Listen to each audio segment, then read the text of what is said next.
Welcome to DozoChem. This video covers dilution and evaporation.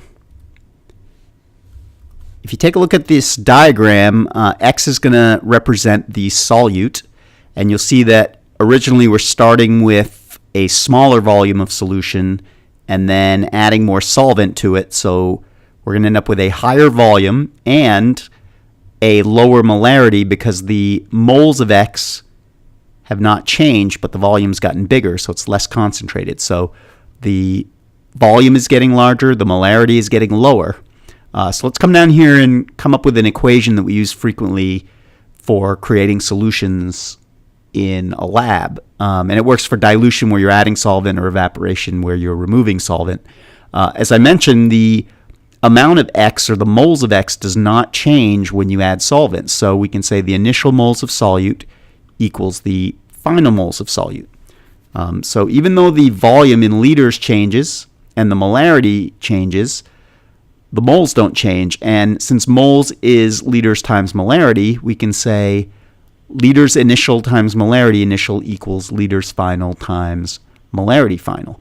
Or, probably more helpful in the lab, since a lot of your measurements are in milliliters, you can use the version I wrote in red here to answer the next few practice questions. All right, so here's the first example. 12 milliliters of 0.66 molar NaCl is diluted until the volume is 36 milliliters. What is the new molarity? So we just plug in the original volume and molarity, multiply those on the left.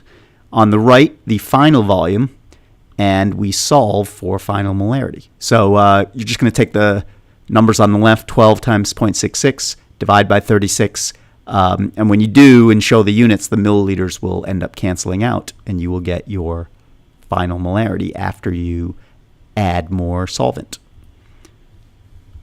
All right, this example, water is evaporated from 72 milliliters of 0.14 molar Ki until the volume is 0.56 molar. What is the final volume in milliliters of the solution? So we know, because it says evaporation, that we're losing solvent and our final volume is going to be smaller. So let's just plug in our original volume, 72 milliliters, our original molarity. Our final volume is our unknown, and we'll plug in our final molarity. So in this case, to do the math, you just multiply the numbers on the left and divide by 0.56 molar.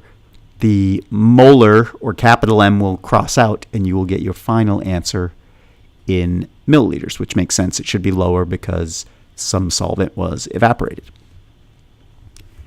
And last example, how many milliliters of 7.5 molar HNO3 must be diluted to prepare 65 milliliters of 1.5 molar HNO3? So this is actually very applicable to a lab situation where you were in charge of preparing a less concentrated solution from a more concentrated solution. So they give us the original molarity. It's high concentration. And we know we want to end up with a lower concentration, and we know the final volume we're headed for. So in this case, we're going to solve for initial molarity.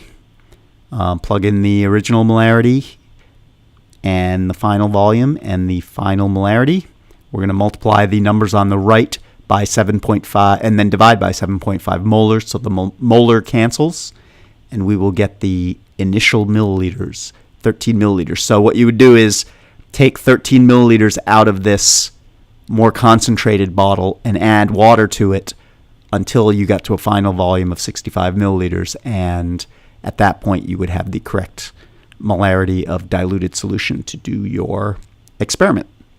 So that's it for this video. Good luck.